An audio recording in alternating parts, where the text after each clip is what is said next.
Hello student, तो कैसे हैं आप लोग। पिछले वीडियो में हम लोगों ने पढ़े थे क्लास 12 के भूगोल के बारे में, जिसमें हमें 3 किताबों के बारे में पढ़नी थी। इसमें से आज हम पहला किताब शुरू करने वाले हैं, जिसका नाम है मानव भूगोल के मूल सिद्धांत। इसके बारे में आज पाठ परिचय करते हैं। पहला पाठ का आइए पढ़ते हैं। तो पहला पाठ का नाम जो है वह है मानव भूगोल, प्रकृति और विषय क्षेत्र। पाठ एक का क्या नाम है? मानव भूगोल, प्रकृति और विषय क्षेत्र। ठीक है, आइए पाठ परिचय करते हैं। आज पाठ परिचय में देखा जाए तो पाठ हमारे हमको इस पाठ में क्या क्या चीज पढ़ना है, इसके बारे में आज जानकारी लेते हैं। तो पहले पढ़ना है हमको मानव भूगोल की प्रकृति। मानव भूगोल की प्रकृति क्या है, कैसी है, इसके बारे में पढ़ना है। उसके बाद पढ़ना है मानव का प्राकृतिकरण और प्रकृति का मानवीकरण।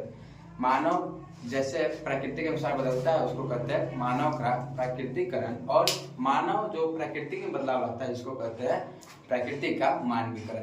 इसके बारे में और इसके आगे पढ़ना है नव निश्चयवाद, और इसके आगे मानव भूगोल के क्षेत्र और उप क्षेत्र के बारे में पढ़ना है। इसके बाद एनसीईआरटी सॉल्यूशन को हम लोग कर देखेंगे। उसके बाद करेंगे मल्टीपल चॉइस क्वेश्चन एमसीक्यूज। ठीक है, यानी कि वस्तुनिष्ठ प्रश्न जो 1 नंबर में पूछे जाते हैं।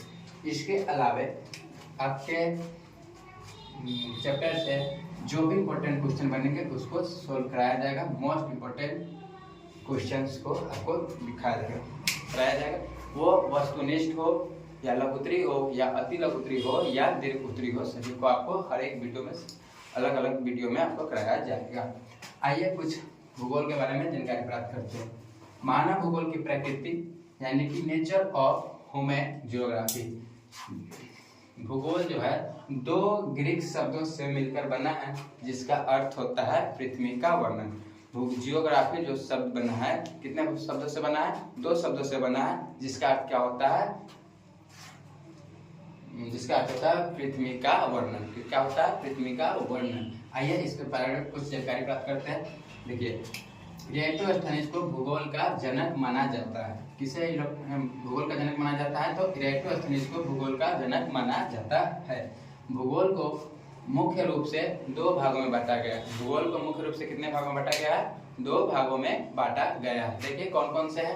पहला है भौतिक भूगोल। पहला कौन सा है? भौतिक भूगोल।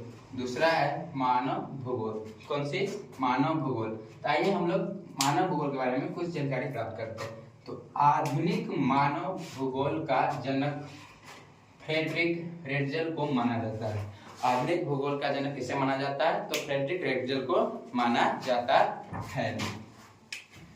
इन्होंने अपनी किताब एंथ्रोपोजियोग्राफी के अंदर मानव भूगोल का वर्णन किया है। इसने अपनी कौन सी किताब? एंथ्रोपोजियोग्राफी के अंदर मानव भूगोल का वर्णन किया है। ठीक है, मानव भूगोल के परिभाषा। आइए मानव भूगोल की परिभाषा क्या होती है इसके बारे में जानते हैं।